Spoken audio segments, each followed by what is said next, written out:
Buenos días, hermanos, que Dios les siga bendiciendo en esta mañana. Antes de comenzar nuestra reflexión, vamos a orar al Padre. Señor, bendecimos tu nombre, querido Dios. Que tu misericordia llegue a nosotros. Que tu salvación sea conforme a tu dicho. Que tu palabra sea verdad que esté en nuestra boca. Que podamos caminar siempre en busca de tus mandamientos. Que por tu Hijo Jesús podamos ser vivificados en tu presencia. Te damos gracias, Señor, y oramos en el nombre poderoso de tu Hijo Jesús. Amén, amén y amén. Perekatarma es un término griego que se utiliza para describir el polvo y la suciedad que se tiraba cuando se acababa de limpiar una casa. El apóstol Pablo lo utilizó en su primera carta a los Corintios, en el capítulo 4, versículo 13. Nos dice: hemos venido a ser hasta ahora como la escoria del mundo, el desecho de todos. Antes de eso, en el versículo 12 escribió: nos maldicen y bendecimos, padecemos persecución y la soportamos, nos difaman y rogamos. William Orr y Jane Water escriben en cuanto a este texto lo siguiente: Pablo sabía lo que significaba la privación física. Su recompensa era con frecuencia el insulto, la persecución y la calumnia. Pero Pablo respondía según el consejo conciliador de Jesús. El resultado final de todo esto era que la suciedad del fregado del mundo se vertió completamente sobre él y todos sus colaboradores apostólicos. Entonces, ellos actuaron como agentes purificadores, tomando sobre sí el odio, la malicia y la amargura, y absorbiendo todo esto sin violencia ni respuesta vengativa, eliminaron todos estos males. Así, de una forma particular, llevaban adelante la obra de Cristo. Menciono esto y me salgo un poco de lo que es la prédica que seguíamos anteriormente del capítulo de Marcos, porque quiero leer un poco la primera carta a los Corintios escrita por el apóstol Pablo. Y quiero leer varios versículos para que podamos llegar a donde quiero ir en este momento. Pablo le dijo a los corintios que Cristo no estaba dividido, que Cristo no producía división. Nadie podía decir: yo soy de Pablo, yo soy de Apolo o yo soy de Cefás, de Pedro. Cristo fue el crucificado y no Pablo el crucificado. Por eso, cuando ellos fueron bautizados en el nombre de Cristo y no en el nombre de Pablo. Porque lo insensato de Dios es más sabio que los hombres, y lo débil de Dios es más fuerte que los hombres, les mencionó. Estuve entre vosotros con debilidad, mucho temor y temblor, para que vuestra fe no esté fundamentada en la sabiduría de los hombres, sino en el poder de Dios.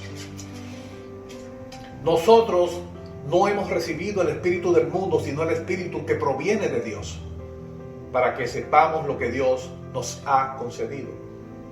Pero el hombre natural no percibe las cosas que son del espíritu de Dios, porque para él son locura y no las pueden entender porque se han de discernir espiritualmente. Pablo le dijo a los corintios que él no le podía hablar a ellos en el espíritu, tenía que hablarle en la carne, porque aún sois carnales. Entre vosotros hay celos, contiendas y disensiones. Inclusive, irónicamente, le dijo que eran ricos y que eran reyes. Y ellos, los apóstoles, entendía Pablo que eran la escoria del mundo y el desecho de todos. Traigo a esto a colisión porque la semana pasada vi un video de una autoproclamada pastora y profeta. Su nombre es Ana Maldonado. Ella trató de ridiculizar y de ensuciar el nombre de Pedro.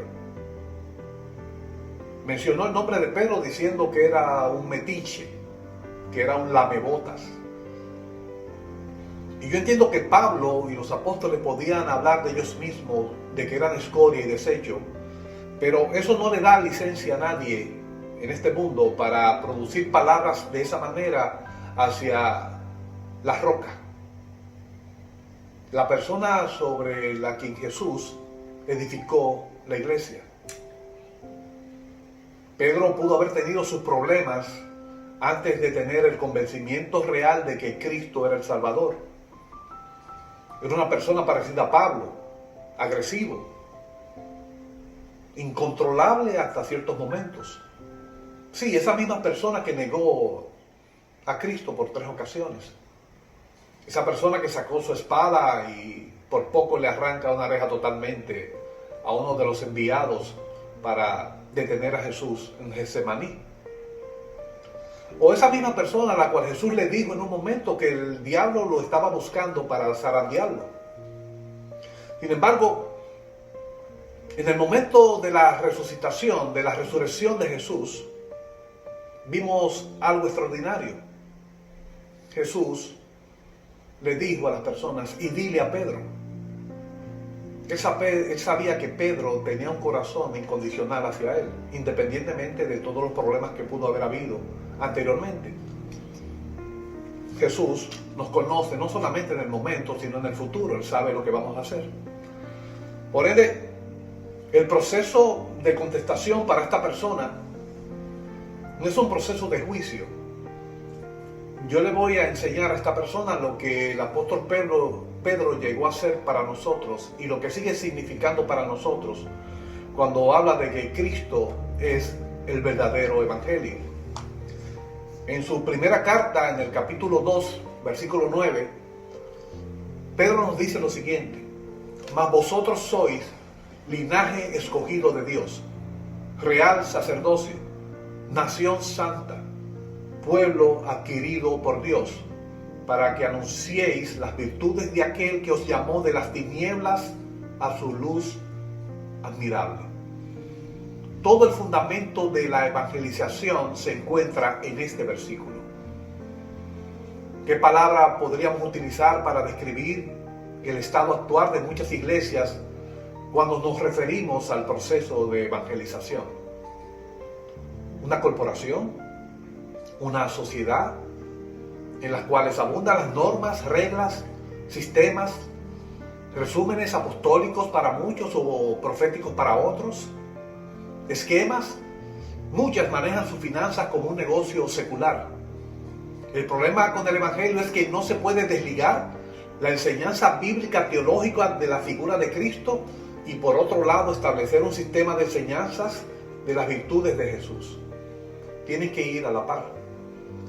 La carta de Primera de Pedro es descrita como una de las epístolas universales junto a Hebreos, Santiago, Segunda de Pedro, Primera, Segunda y Tercera de Juan, Judas y Apocalipsis. Venía diseñada para dar dirección a los creyentes en periodos de persecución, sobre todo a los que pertenecían a la diáspora que eran los judíos que habían emigrado, y a la vez a los gentiles convertidos al cristianismo en el área de Asia Menor y en las provincias romanas. Se escribió en Roma entre los años 63 al 67, pero lo que no hay duda es que no solo se escribió como una epístola que vendría a ser de consolación y ánimo para los perseguidos. Repetiré lo que dice Pedro: para que anunciéis las virtudes de aquel que os llamó de las tinieblas a su luz admirable. Es como si en el día de hoy usted estuviese pasando por un periodo de tribulación. Imagínese su vida desarticulada, problemas económicos, matrimoniales, problemas en su trabajo, de muertes en su familia, y de repente alguien toca su puerta y escucha una voz que le dice: sé que ha sido un día difícil, pero hermano, te espero fuera porque hoy tenemos que ir a evangelizar. En medio del desastre, dice Pedro, tenemos que anunciar las virtudes de quien nos sacó de las tinieblas. No es enseñar a personas sentadas cómodamente en un sillón en una iglesia, o predicar de lo bien que marcha la corporación llamada iglesia. No se trata de un sermón de ayuda psicológica o de una disertación de cómo llegar a una garantía económica saludable. No se trata de dar un testimonio de mi condición de incrédulo para conseguir la salvación. Nada de lo anterior anuncia el evangelio de Cristo. El anuncio del evangelio es presentar las virtudes de Cristo. Cada presentación del evangelio expone a Jesús, su figura, su vida, sus enseñanzas, su muerte en la cruz, su resurrección y su pronto regreso, Cristo viene. Y sobre todo, su plan de restaurar al mundo con su Padre. Ese es el evangelio que Pedro nos muestra. Si escucha algo diferente a esto, está en el lugar incorrecto. Y es tiempo de moverse a una iglesia de sana doctrina. Por eso, después de haber escuchado esto, le hago la pregunta. ¿Forma parte usted del linaje escogido de Dios? ¿De su real sacerdocio? ¿De su nación santa? ¿Del pueblo adquirido por Dios? Si es así, pues anuncie las virtudes de aquel que te llamó de las tinieblas a su luz admirable. No desacredite, no insulte. Para aquellos que no se sienten parte del Espíritu de Dios, toca su puerta, te llama, abre tu corazón y permite que Él selle tu vida con la paz que solo Él te puede ofrecer. Es hora en este momento de alabar a Dios. Es hora de glorificarle. Es hora de decirle te amo. Y es hora de invocar su nombre. Es hora de alabar a Dios. Es hora de glorificarle. Es hora de decirle te amo. Es hora de invocar su nombre. Es hora de alabar a Dios. Es hora de glorificarle. Es hora de decirle te amo. Es hora de invocar su nombre. Y con las manos levantadas te adoramos y te bendecimos. Hoy todos juntos te amamos e invocamos tu glorioso nombre. Es hora de alabar a Dios. Es hora de glorificarle. Es hora de decirle te amo. Es hora de invocar su nombre. Las manos levantadas te adoramos y te bendecimos. Hoy todos juntos te amamos e invocamos tu glorioso nombre. Es hora de alabar a Dios. Es hora de glorificarle. Es hora de decirle te amo. Es hora de invocar su nombre. Es hora de alabar a Dios. Todos los días son días para alabar al Señor. El Salmo 121 nos muestra que Jehová es tu guardador. Dice que es tu sombra a tu mano derecha, que te guardará de todo mal, que Él guardará tu alma. Jehová guardará tu salida, tu entrada, desde ahora y para siempre, dice la palabra. Por eso, si vamos a anunciar las virtudes de Cristo, debemos conocer lo que su Padre y el Espíritu nos enseñan. En primer lugar, para esto busquemos el libro de Juan, capítulo 16, el versículo 14. En su última reunión con sus discípulos, Jesús les dijo que cuando el Espíritu Santo viniera, Él glorificaría al Hijo de Dios, llevando a las personas hacia Jesús. Él me glorificará, porque tomará de lo mío y os lo hará saber. El Espíritu Santo convence los corazones, abre los ojos espirituales, afirma la veracidad de las Escrituras y regenera las almas para que se vuelvan a Cristo para salvación. En segundo lugar, en el libro de Mateo, en el capítulo 3, versículo 17, Dios, el Padre, se ocupa de lo mismo que el Espíritu Santo. Dios glorifica a su Hijo. Y hubo una voz de los cielos que decía: este es mi Hijo amado, en quien tengo complacencia. Lo mismo vemos en Juan capítulo 11, versículo 4. Todos los milagros que Jesús realizó eran expresiones del deseo del Padre para glorificar a su Hijo. Juan nos presenta un cuadro precioso de esta manifestación cuando Jesús oyó que Lázaro estaba enfermo. Esta enfermedad no es para muerte, sino para la gloria de Dios, para que el Hijo de Dios sea glorificado por ella. Luego, si el Espíritu Santo y Dios el Padre son inquebrantables en su devoción a glorificar a Jesús, nosotros tenemos el privilegio y la orden de hacer lo mismo. ¿Cuáles son esos estándares, esas banderas que tenemos que levantar para poder mostrar el Evangelio y así poder cumplir con las enseñanzas reales del mismo?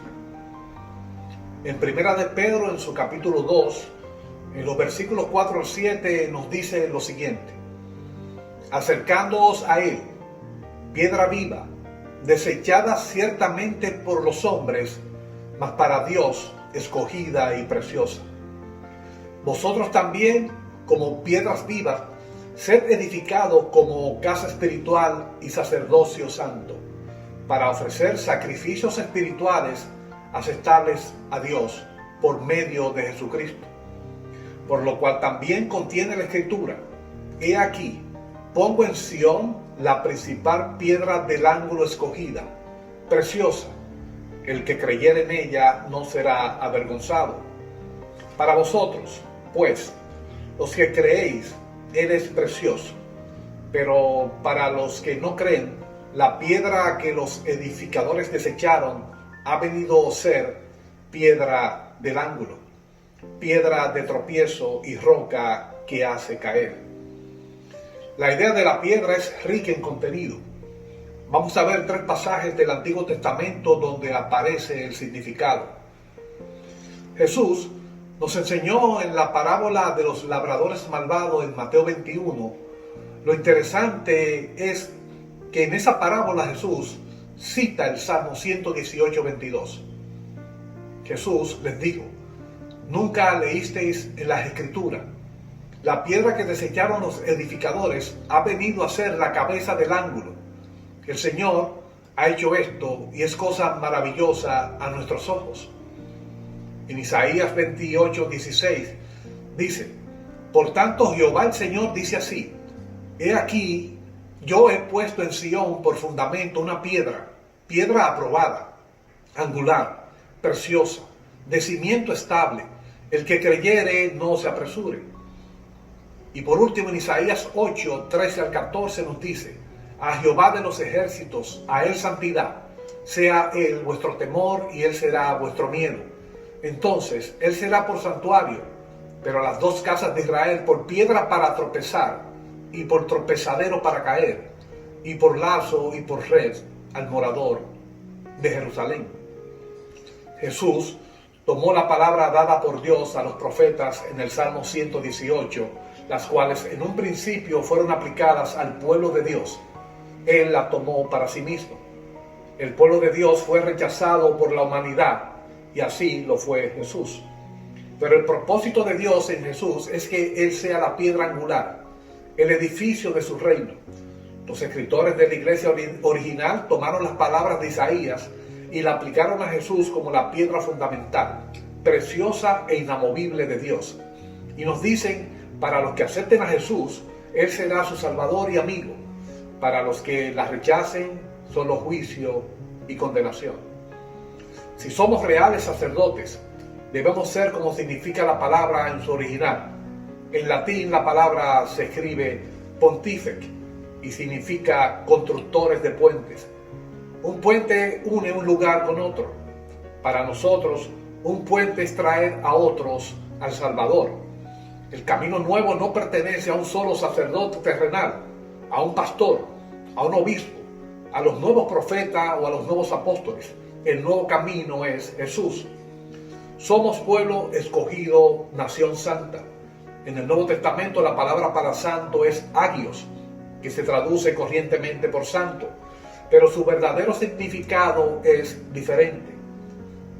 Juan en 15:19 nos dice: yo os elegí separándoos del mundo, por eso os aborrece el mundo.